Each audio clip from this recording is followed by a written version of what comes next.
Peace FM 104.3 Woodmeat Take. Di kan chama ma menchia wo na menchia mpanyufo a woni omo ene di adwuma. Ni Peace FM tifu nyina Peace die chese ahana ga na tie no. Wo se yetumi fa sa kwenya su na yenchia wo bia na enu ase na omampanyi eyeye no. Wo se yensan fa aside PSC emfama Ghana fo nyina nam se wo ma kire se wo matai wo mampanyi any woman nyina chese o matai o mampechi nhihye ya ye di agwa akom dodo na Ghana for pi na etie na sopemu a wo muguso a wo mudidi adwuma ye besre se nhihye ye bia mpanyifo no edi begwa akwemu no ye nyina yen tuaso na ye ndi so sa pepepe na wo ma yade ama na so ewiase nyina eni se Ghana ye wo mpanyifo mu kasa ye tie yesi ye bepia yenhye ye nose mask yade a wo se yenhye ne so papa chama wo hye wo nose mask no ube kasa yesi ade no etumi fri nipa no ntesuo mu na aba eto bibi so ana mediminsan koso mu ana me mafa ebino no nti wusu wo hye wo nose mask na mesu me hye me nose mask a ebetumi aboa sanso na brown me hu se hand sanitizer fefefe amode gu he mo ya de sa na obia ye yentu aso na yenye social or physical distancing ye ken ya de a wo se yemfa edi dwuma enti no ye beda Ghana fo ase papa enu a ye mampanyi ekasa se na wo kan ye no ejimi di se me panyi kojo ponkroma so abechichire mu ne kwanso akakra nka mesu medi beka ho no me yeso se mpanyifo no kra aka ne nyina chama ne kwa wo mu ne se coronavirus yenyanya ehu aduro sanso na yenyanya ho virus vaccine kafra yenyanya ho vaccine enti no uye den a ebewo ecosystem no mu kakra na restrictions ya ye dia bay ebi ne se ye nuanom ye manom enko school yi sports for football contact sports true yade a yede esantu ni nyina so maybe atwemu untumi nkoto aduane kra wo restaurant afi de adu ba bia yegumu kakra se obetumi akọ na mu untumi tra ho ndidi eni na sifo no enya de a ye betumi sa restrictions yi nya de betumi tinemu afibọ wo ye de a wo se for as long as nyanya virus nyanya vaccine for as long as nyanya cure no de virus in the nyanya aka vaccine virus in the nyanya vaccine na ye bonya mempa yese virus in the vaccine ye bonya mempa yese yensa ebetumi aka vaccine no so but we say ye to me shifty ye lifestyle no to come close to normal life wa abra public health so yemfa enkwa ho ye we will not compromise public health ni senti no omampanyi ehye ne se wo besin konwa woni mpanyifo besin konwa nti na wotwe beye 3 4 5 weeks back no omampanyi ehye ase se woni mpanyifo sin konwa a wo mu din kita ho efa ekwan a ye betumi afaso a sa nhihye ye betumi agugu mu kakra abra public health no we will not compromise yemfa ye hu enkoto ehu ye hie bi mu anase ohaw bi mu ebiom so no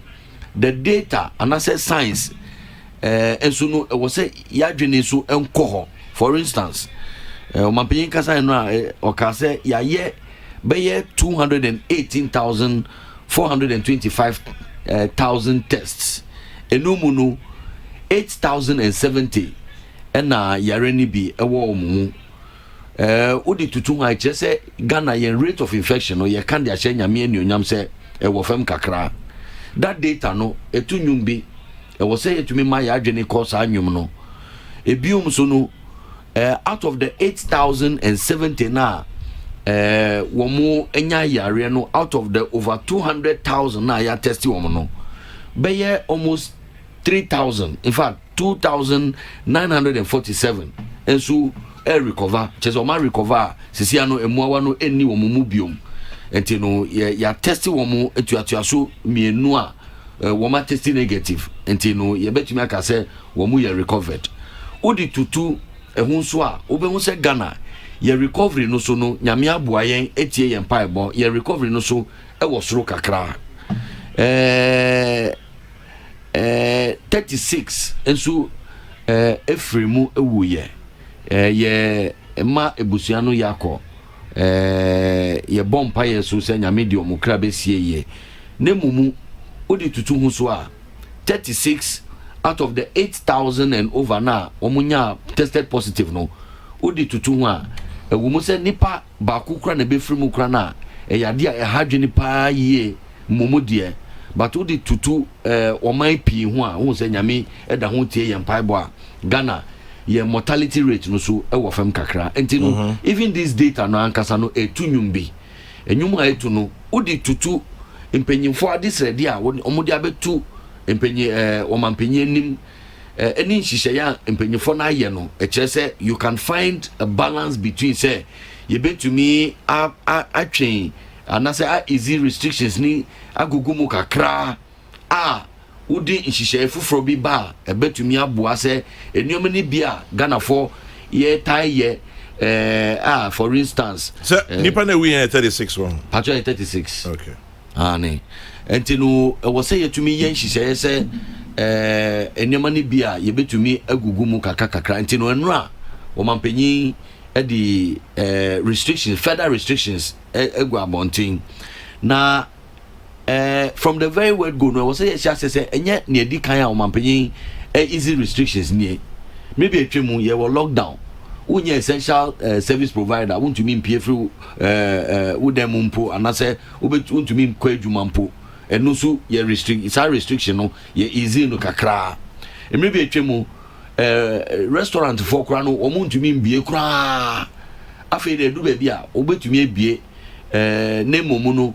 obi ntumi nkodidi e wo ho okoto na odi akofie enti no gradually no ye easy eba ene asukufo beye 9.4 million ene ye nkrofo amoko school e wo ye mamu 9.4 million from kindergarten through to university and other institutions of learning e wo ye mamu 9.4 million yen to me enkase COVID-19 tino ye nyanya vaccine ye nyanya cure tino sa 9.4 million nyina no chese wo mo school kono aba ne wie ya ne sa de be yentumi nya sa wo se tumi ye nhihye nan kakra ne sa handwe ni se examinations ni bia ye twa no enye Ghana nkua na ye twa etra ko West African sub-region nyina for instance why ye ka ye twa enye Ghana nkua entinu wo se yetumi hwe se ye manumu ne ye nuanumu omu ko school no ye betumi a prepare wo mu ye na ya bo mu chidom na ya hwe se wo mu ko kire so hwe na baby papa bi betumi afri mu aba because we are in a global environment we are say wo mu se COVID-19 wo we are say de na mumu we are say da ho nanim obi antwen obi a we are say da ho nanim enti wo say betumi prepare ye manumu se wo mu ko kire so hwe na baby papa bi betumi aba wo mu ni ye da achene say yetumi yanhwe ambo mu hu ban a prepare ye da chini ya ebe ha yen e wo kwan be so ye koye nimu a enti wo mampanyin ka ne se wonu de onyaye anka ye nyen hihye na ye nuanu mu a titru wo mu kwakọ tre nsohwe ne de enimonimu ya no ye ma wo mu ensan kọ na kwan be so na ebe fa wo mu kwa wo mu hu enkwa ho ye hia mu we need space ye hia space e wo ba bi o mu be so ade school etumi fa first year second year third year say ye the third year for nkwa it just said the space that was available for sa 3 categories of persons no that same space is now available for only one category eti etumi chiche wo mumu ama na ye say your dormitory no kra na it just said be bia nanka e bia nipa be 100 ebe etumi ada edan ba komo no nam say second year for no any first year for no any campus intino ye betumi achiche wo mumu a wo mu empim su bebre entino ebiom achechire for no so no wo mu befa second year for afa first year for no so eda ho a eji aketua aban na otua wo mu enti saade a wo mu go back to school a ye final years for no go back to school a ye betumi achiche wo mu nkitinkiti ama teacher bia betumi anya kakra bia adesua ne adichere ebetumi akoso we nyina udi tutu data na meka ho asem sisi a ekire wo no ebiom eni se aban no esa fa ho kaw se eniam ni bia wo se yeye ansa na anase beboa apomudi ne ahonidie ebetumi akoso se yebe hye nose mask se yebe ye disinfestation anase yebe pipa ho atwetwe wa ma se muawa ne bi wo ho kra na yebe pipa afre wa akon muawa no aban no afa ehun kaw sadia and then akoye relatively safer and balancing say nkrofo no daache is in the balance na udi nhihye nyina kwagu akwam a echese ye manu mu ebetumi akọ school enti omampanyin kan ne se busumi ayewu mi 15th of busumi 15th of June ye nuanu mu university for suapon mu for a wo mu final year no ebetumi akọ school na wo mu de 15th June na yehwe ni mu se class bia no ye be chemu mienu the minimum mienu so mo tumi chemu chance akra na anka ni kwan so a but omun to me enya more than half of the number of a class in a class at any time and ye bia na class bi na wo mu ye 100 ya afi de ye chiche omumu 50 na betina classroom at a time na 50 no so another time na o ma aba emi se omu de ye nim se omu fi ekwa anim kakra wo mu hu ne ekwa omu tinyama se ebia dia omu ekwa anim kakra dia elderly e chain ebia JHS for ni secondary school for ntina wo mu de no wo 50% no I'm sure say they will understand and appreciate wearing of face mask, social distancing. They will understand and appreciate it more. But uba femwa secondary school for na wo mu no de no nipa 30 pe na ebe to me no secondary school for no year 25 wo mu pe na ebe to me in classroom at a time final year for wo mu in classroom so no we say obi a she ni nose mask brown no aban no say na medical kan no be yan hihye say sa ehunidie kwan no say ye pipa ho disinfestation eni na sefo no ye aban no ekaw mask mo be shampoo no aban no kaw chama je na kai say nanu ya under the fifth objective wo mampanyin ebutaye wo mampanyin dia ba bontin say yankasa no ye be expanding your domestic capacity and deepen our self reliance say enioma ni bia ye krafia manone no yankasa yen start ye bi wo ye mamu anka meminya ya anka ya dia ya hye kra da anka by this time maybe that also underpins the vision of this one district one factory me sure say me premu ye beka but to fast track that no enioma ni bia anka ye krafia manone amampanyin hye say Ghana companies 5 start say omo ye enti ene nose mask ye produce ebi e wa ha minyanti empo se afi de nkomodie akwanim bi se sa nose mask ye kra no ye dibi ebekọ akoton e wa amanoni e disika e bebre memu e adwuma kra ya pe e de amaye nkrofo because of that contract ya aban no any sa company private companies ye enti no Ghana has the capacity to produce face masks for your school for no ayedibe etumi e de ache wo already you produce I think about 150,000 face masks on a daily basis and you know there's a capacity say you betumi apam na ya chiche e de ama your school for no and you know ufri secondary schools say na meka ya na wa ba JHS wo musu be 30 and betumi etina classroom and so your final year wo ma ko kire nsohwe no we are ye nyina no abutaye titu potin pie was no say ye be prepare your man no ye daach no ye be prepare wo mu ye na so mu ko kire nsohwe a eye international examinations no wo mu bibi papa be betumi afiri mu aba na wo metua wo mu adesua so emrepe mu no wo mu o maka so no gradually no ye bie kwan kakra na omusu ebetumi akọ school in the meantime so no yenka say ukofia kona kotiada anase adisuani adikire etumi nkoso adisuani adikire ekoso edima wo mu a wo mu be wo fie distance learning uko TV su ya ye kira de wo TV su ni na sefo ye be encourage say asukufo na nkasa ayefo ebe ye nhihye se wo be ko adwuma krampo na wo se nhihye egu akwemu se mi ni fie mpo no me ba ebetumi anya ho kwan kakra na ade na ye kire no e wo TV so no wo betumi edi e kire. We have to go back to school because we are not too sure, we cannot assess say how successful or how effective is sir adichire any adisua over the television no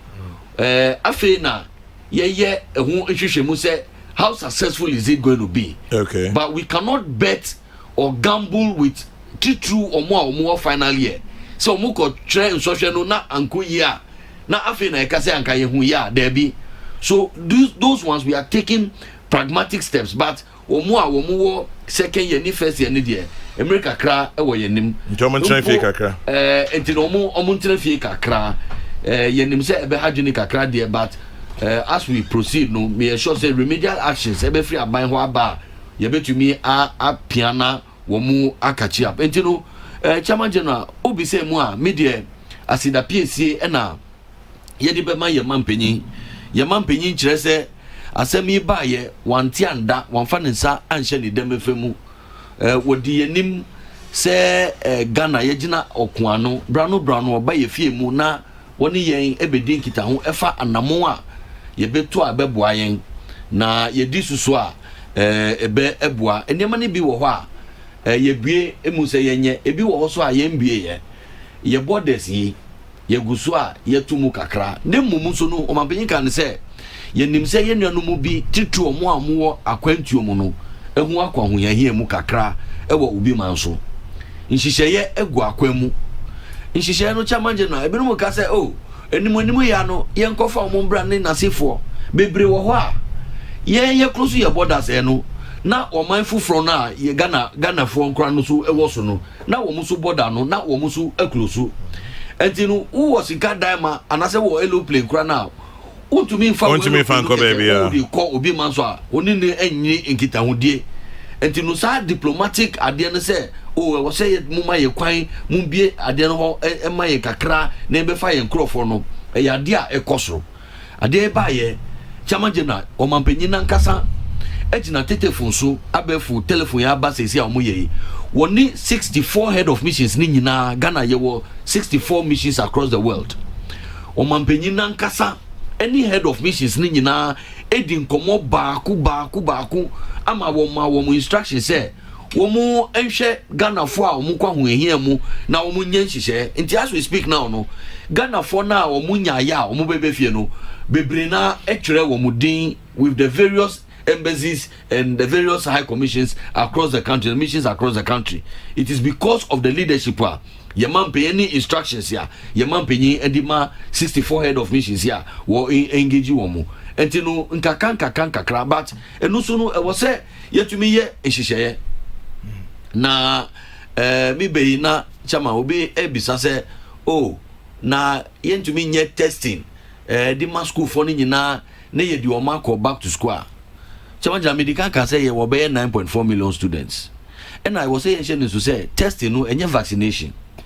You bet me testing me dem ha. Na my negative. Me free ha me do get ya no. Na manya yare no wo kwan so. Enti no testing no ehia de e to me bua say you mitigate some of the risk. You to me hu nia wo bi say and na nia wo ni bi. But ye testing na na echina ye be fufuro na se echirechi be fufuro na